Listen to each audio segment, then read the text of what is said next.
Euh, Bienvenue à toutes et à tous dans cette nouvelle exploration en profondeur. Aujourd'hui, on a un programme qui est monumental. Il faut vraiment oublier le concept scolaire, tu sais, ce vieux schéma un peu poussiéreux affiché sur les murs des classes de biologie. Ouais, le fameux singe qui se redresse petit à petit. C'est ça, exactement. Non, aujourd'hui, on va parler de l'évolution comme d'une force dynamique, implacable et, par bien des aspects, totalement choquante, qui façonne le monde à chaque seconde. Tout à fait. Pour nous guider, notre plongée dans les sources s'appuie sur d'incroyables extraits du livre Darwin à la plage, l'évolution dans un transat. C'est du biologiste Jean-Baptiste de Panafieux. Le but de cette analyse détaillée, c'est d'extraire les véritables pépites de savoir, pour comprendre les mécaniques de l'évolution, déconstruire une bonne fois pour toutes le mythe d'une nature douce et bienveillante, et découvrir au passage pourquoi l'être humain est techniquement un poisson. Rien que ça. C'est vraiment un voyage intellectuel d'une richesse folle. En fait, le texte de Panafieux offre une opportunité assez rare. Celle de rendre ces concepts biologiques super pointus tout à fait limpides, en ne séparant jamais les découvertes de leur contexte historique. Et c'est vraiment ce qui donne vie à la théorie, quoi. Absolument. Et pour démarrer fort, on peut prendre une révélation qui frappe dès le prologue de l'ouvrage. Pour quiconque écoute, on a tous un peu grandi avec cette image très rassurante d'une nature maternelle, tu vois, providentielle, qui aurait agencé chaque chose parfaitement pour favoriser l'existence. L'expression « la nature est bien faite ». Voilà, exactement. C'est sur toutes les lèvres. Eh bien, les écrits de Charles Darwin ont littéralement pulvérisé cette croyance dès 1859. La nature n'a en fait aucun plan. Ce qui est fascinant ici, c'est de réaliser que l'apport majeur de Darwin, ce n'est pas l'idée d'évolution en tant que telle. Le concept circulait déjà pas mal chez les intellectuels de l'époque. Ah oui, il n'était pas le premier à y penser. Sismique déclenché par l'origine des espèces, c'est vraiment le déclassement de l'être humain. L'homme perd son statut de joyau d'une création sur mesure, tu vois. Il redevient une simple espèce parmi d'autres. Il redescend de son piédestal. Exactement. Il partage les mêmes ancêtres que le reste du monde vivant et il navigue au sein d'une nature qui est fondamentalement indifférente. Pour la société victorienne du 19e siècle, c'est une onde de choc inouïe. D'accord. Décortiquons un peu tout ça. Car le parcours de l'homme derrière la théorie mérite vraiment qu'on s'y arrête. Dans l'imaginaire collectif, Darwin, c'est un vieux sage à la longue barbe blanche. Ouais, le patriarche de la science. C'est ça. Sauf que l'étudiant en péologie qui embarque sur le navire d'exploration, le fameux Beagle, en 1831, il n'a que 22 ans. À la base, il se destinait à une vie paisible de pasteur dans la campagne anglaise. Et ce voyage autour du monde, qui était prévu pour durer 2 ans, va finalement s'étirer sur 5 ans. Comment est-ce que cet étudiant, baigné dans une lecture littérale des textes où chaque espèce aurait été créée de façon immuable, bascule-t-il vers une vision aussi radicalement opposée ? Mais ce basculement ne s'est pas fait en un jour. Il s'agit plutôt d'une lente accumulation d'anomalies repérées sur le terrain, croisées avec un changement radical de lunettes intellectuelles. Avant d'embarquer, Darwin glisse dans ses bagages les principes de géologie de Charles Lyell. Ah, le livre qui a tout changé. Exactement, c'est une lecture fondatrice. Lyell y théorise les temps géologiques profonds.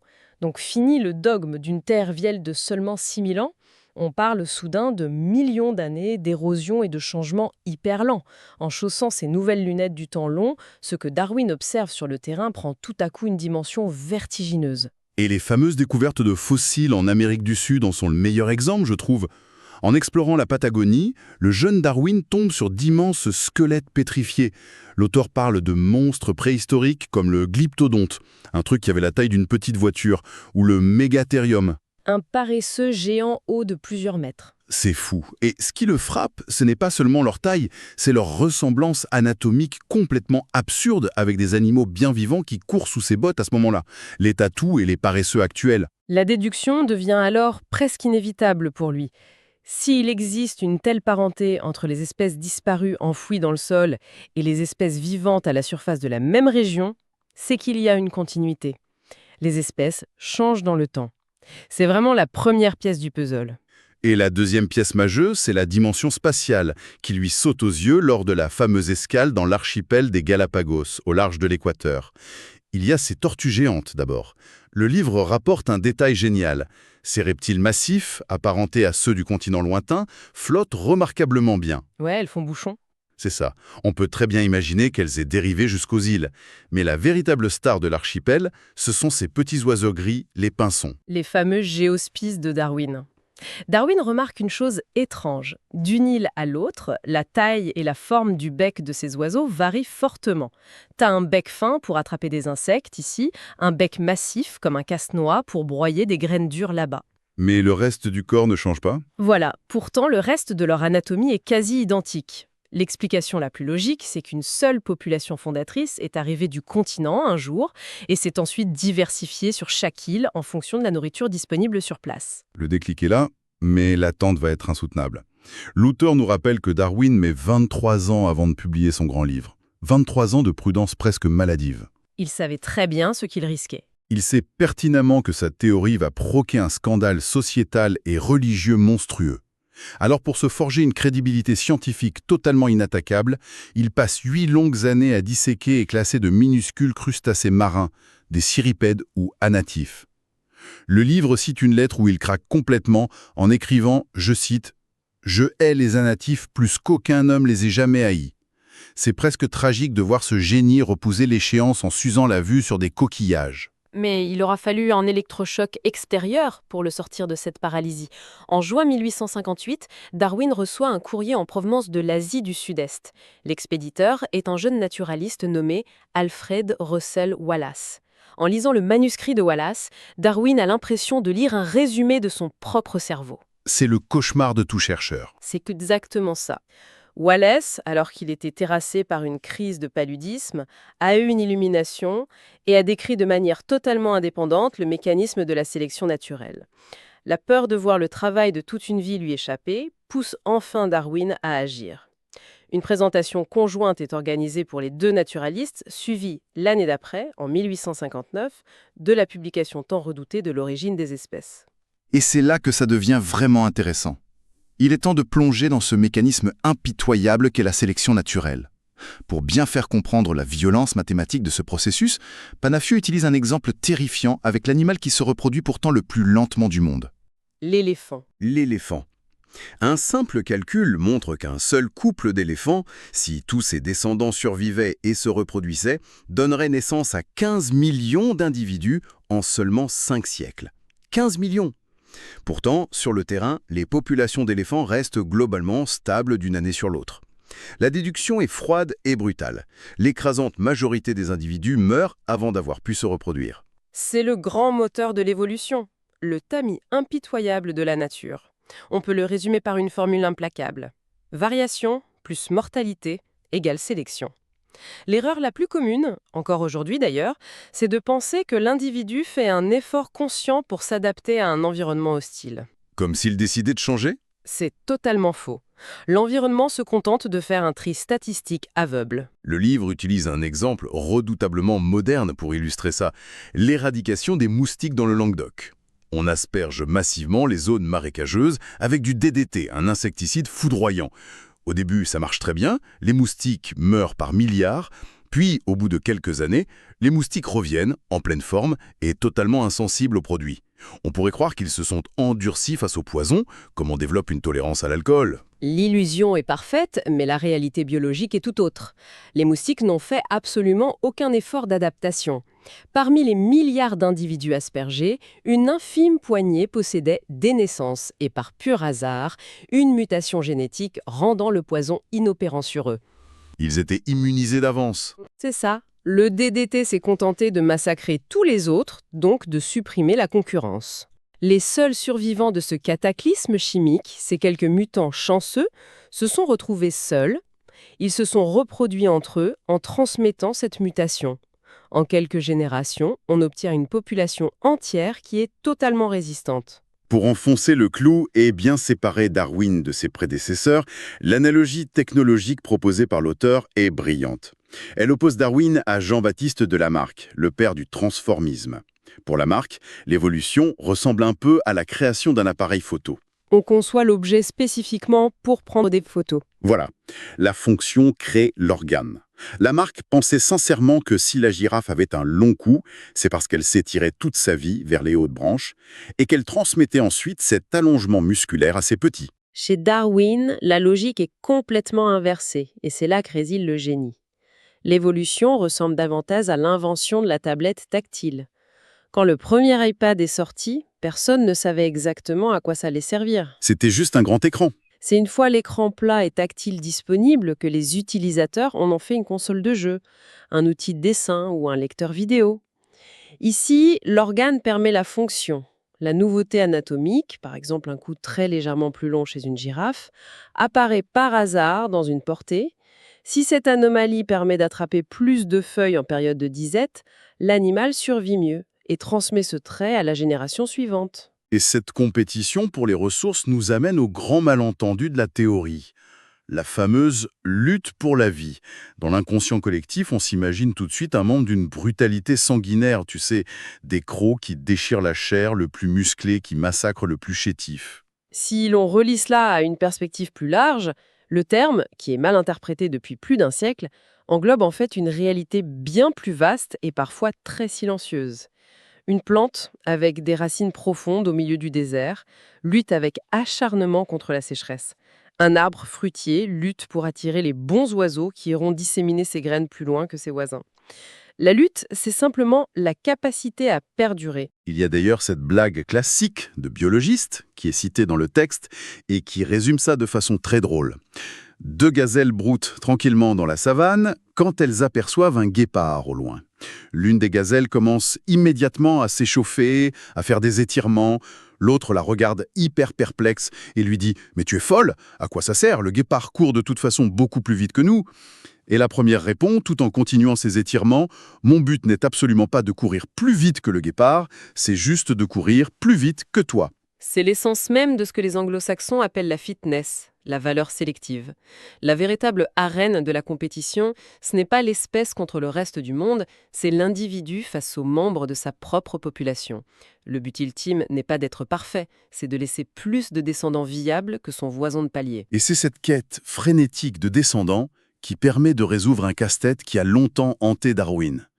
L'existence d'attributs totalement absurdes d'un point de vue de la survie brute. Je veux dire, pourquoi diable conserver ces immenses bois de cerfs qui se coincent dans les branches en pleine course, ou cette traîne kilométrique chez le pan mâle? C'est vrai que ça paraît illogique. Ces appendices sont de véritables boulets énergétiques. Ils attirent le regard des prédateurs et empêchent toute fuite rapide. Si la sélection naturelle filtre vraiment pour la survie, comment expliquer une telle aberration? La réponse se trouve dans un second mécanisme qui est parallèle au premier, la sélection sexuelle. Si la sélection naturelle est le filtre de la survie, la sélection sexuelle est le filtre de la reproduction. Et très souvent, ces deux forces s'opposent frontalement. L'encombrante roue du paon s'explique par ce qu'on appelle la théorie du handicap. Autrement dit, le paon mâle porte une énorme pancarte lumineuse adressée aux femelles. Son plumage démesuré est un signal d'honnêteté biologique. Il leur dit en substance « Regardez mon plumage resplendissant, cela prouve que mon système immunitaire est infaillible et que je suis tellement robuste que j'arrive à survivre malgré ce fardeau mortel que je traîne derrière moi tous les jours. » C'est bluffant. En le choisissant, la femelle mise sur des gènes d'une qualité exceptionnelle pour ses propres petits. Le plus stupéfiant dans toute cette architecture théorique, c'est de se rappeler que Darwin a posé ses fondations sans jamais savoir comment les variations se transmettaient. Le concept de gène lui était totalement inconnu. Il a fallu attendre le XXe siècle pour que son cadre théorique fusionne avec les découvertes de Gregor Mendel sur l'hérédité, ce qui a donné naissance à la génétique des populations. C'est ce qu'on appelle la théorie synthétique ou le néo-darwinisme. On découvre l'ADN, les mutations génétiques, et soudain, on commence à filmer le film de l'évolution en accéléré. L'expérience du biologiste français Philippe Lhéritier dans les années 30 est vraiment bluffante à ce niveau. Il installe des petites mouches du vinaigre, des drosophiles, sur le toit très exposé au vent d'un laboratoire breton. Le résultat de cette expérience est une démonstration pure de la force de sélection. Sur ce toit, balayé par les bourrasques, les mouches pourvues d'ailes normales sont systématiquement emportées au loin dès qu'elles s'envolent. Elles finissent dans l'océan. En revanche, les rares mouches porteuses d'une mutation qui atrophie complètement leurs ailes et qui sont obligées de se traîner au sol restent à l'abri sur la nourriture. En un laps de temps ridiculement court, la population entière sur le toit devient totalement inapte au vol. L'anomalie est devenue la norme protectrice. C'est la même logique fascinante que la phalène du bouleau. Ce petit papillon d'Angleterre, historiquement clair pour se fondre sur l'écorce blanche des arbres, est devenu majoritairement noir lors de la révolution industrielle, car son plumage muté lui offrait soudain un camouflage parfait sur les troncs couverts de suie. La pollution a changé la donne. Et le miracle de l'adaptation, c'est que quand les normes anti-pollution ont nettoyé l'air au XXe siècle, les troncs ont retrouvé leur clarté, et la forme blanche du papillon est redevenue majoritaire en quelques décennies. Cela soulève une question importante. Face à des mécanismes aussi réactifs, faut-il en conclure que chaque recoin du vivant est d'une utilité chirurgicale? L'évolutionnisme moderne s'attache justement à déconstruire cette idée de perfection absolue. Tout n'a pas forcément une fonction vitale. Prenons la présence de mamelons chez les mammifères mâles. Oui, le grand mystère. Ils ne servent strictement à rien, sauf qu'ils se forment très tôt lors du développement embryonnaire, avant même que l'embryon ne se différencie sexuellement. Puisque leur présence ne représente aucun coût mortel ou désavantageux, la sélection naturelle n'a aucune pression pour les faire disparaître. On retrouve le même mystère avec la deuxième corne de certaines espèces de rhinocéros, dont l'avantage adaptatif reste, disons, très discutable. Le grand biologiste François Jacob a trouvé la métaphore ultime pour décrire cette réalité un peu chaotique, le bricolage évolutif. Il faut vraiment arrêter de voir l'évolution comme un ingénieur froid et méthodique qui dessinerait des plans parfaits à partir de zéro. L'évolution, c'est plutôt le bricoleur génial du dimanche qui fouille dans son garage et fait avec ce qu'il a sous la main. Il récupère un bout de ficelle par-ci, tord une tige en métal par-là pour inventer une nouvelle machine. L'exemple canonique de ce bricolage, ce sont les plumes. On a longtemps cru que les plumes étaient apparues avec les premiers oiseaux, pour leur permettre de voler. La paléontologie moderne a prouvé que c'est faux. Des dinosaures coureurs possédaient déjà des plumes des millions d'années avant l'apparition du vol. Ça change tout, ça, de savoir ça. À l'origine, ces structures servaient très probablement de manteaux isolants pour réguler la température corporelle, ou bien d'outils de parade nuptiale vifs et colorés. Le vol n'est venu que bien plus tard, par le détournement d'une structure préexistante. C'est le concept fascinant d'exaptation. Et cette compréhension chirurgicale de qui hérite quoi a provoqué un immense coup de balai dans nos vieux livres de zoologie. C'est l'apparition de la cladistique. Fini le classement subjectif basé sur de vagues ressemblances, du genre tous ceux qui ont des nageoires vont ensemble. Désormais, on remet de l'ordre dans l'arbre du vivant en se basant uniquement sur le partage de nouveautés évolutives qui sont héritées d'un ancêtre commun. Et les résultats dynamitent complètement le bon sens populaire. Prenez le charmant petit pandarou d'Asie. La génétique a prouvé qu'il n'est ni un véritable ours, ni un membre de la famille des ratons laveurs. Il a sa propre branche. Tout seul. Et les bouleversements sont encore plus profonds quand on applique les règles strictes de la cladistique, qui exige qu'un groupe valide inclue l'ancêtre commun et absolument tous ses descendants. Prenez le coélacanthe, ce mythique animal marin aux nageoires un peu charnues. Si on analyse les structures osseuses et la génétique, ce poisson est en réalité beaucoup plus proche, d'un point de vue évolutif, d'une vache ou d'un être humain que d'une truite de rivière. La conclusion de cette règle est totalement vertigineuse. Si l'on accepte l'existence du groupe poisson comme réunissant les premiers vertébrés aquatiques et tous les descendants qui en ont hérité leur squelette osseux, alors nous, les humains modernes, en tant que vertébrés osseux, sommes techniquement des poissons. Des poissons hors de l'eau. Des poissons très modifiés qui ont appris à marcher, certes, mais des poissons quand même. De la même façon, les dinosaures théropodes n'ont pas tous disparu avec la météorite. Une branche a survécu et a continué d'évoluer, donnant naissance aux oiseaux. Donc, par définition, le grand groupe des reptiles inclut les oiseaux. Le pigeon picorant des miettes sur le trottoir est littéralement un vrai dinosaure vivant. Tout ce travail de reclassement massif de l'arbre de la vie repose en fait sur la révolution de la biologie moléculaire. Au milieu du XXe siècle, lorsque Rosalind Franklin, James Watson et Francis Crick élucident la structure en double lisse de l'ADN, ils dévoilent le code source commun du vivant. Que ce soit dans la cellule d'un champignon, d'une bactérie ou d'un humain, l'alphabet génétique est lu exactement de la même manière. C'est la validation finale de l'intuition de Darwin. La vie terrestre possède bien une racine unique, cet ancêtre commun lointain que les scientifiques ont nommé Lucas. Et la génétique nous permet de comprendre à quel point l'évolution peut appuyer sur l'accélérateur. Revenons une seconde sur les îles Galapagos et les fameux pinsons. Les chercheurs Peter et Rosemary Grant ont passé des décennies à camper sur place pour observer le processus en temps réel. À la suite d'une sécheresse dévastatrice qui n'a laissé sur le sol que de grosses graines très dures, ils ont vu le bec de la génération suivante de pinsons s'épaissir considérablement. C'est ultra rapide. Et le truc fou, ce n'est pas une refonte totale de l'ADN. Les généticiens ont découvert que tout se jouait autour d'un simple gène, le gène BMP4. Il fonctionne comme un variateur? C'est ça, ce gène agit comme un interrupteur de volume. S'il est activé juste un petit peu plus tôt dans l'œuf, chez l'embryon, le bec qui se développe sera massif. L'évolution n'invente pas un nouveau bec, elle tourne juste un bouton de réglage moléculaire. Et cette agilité moléculaire explique très bien les phénomènes de radiation adaptative où des espèces se diversifient à une vitesse folle pour occuper de nouvelles niches écologiques. On l'observe avec les centaines d'espèces de poissons cyclidés apparus dans le lac Victoria en à peine 15 000 ans. Mais cette rapidité se comprend encore mieux à travers un prisme littéraire que les biologistes adorent, l'hypothèse de la Reine rouge. Ah oui, cette fameuse scène tout droit sortie de la suite d'Alice au Pays des Merveilles, de Lewis Carroll. La Reine Rouge attrape Alice et la fait courir de toutes ses forces. À la fin, Alice s'arrête, complètement essoufflée, et s'aperçoit que le paysage n'a pas bougé d'1 millimètre. La Reine lui rétorque alors que, dans son pays, il faut courir aussi vite que possible, simplement pour rester à la même place. C'est une métaphore fabuleuse de la coévolution. Dans la nature, un prédateur et sa proie, ou un parasite et son hôte, sont enfermés dans une course aux armements permanente et épuisante. Si un insecte herbivore développe une tolérance à une toxine végétale pour continuer à se nourrir, la plante subit instantanément une pression mortelle. Celles qui survivront seront celles qui, par hasard, mutent pour produire une toxine encore plus virulente, ce qui force l'insecte à muter à nouveau, et ainsi de suite.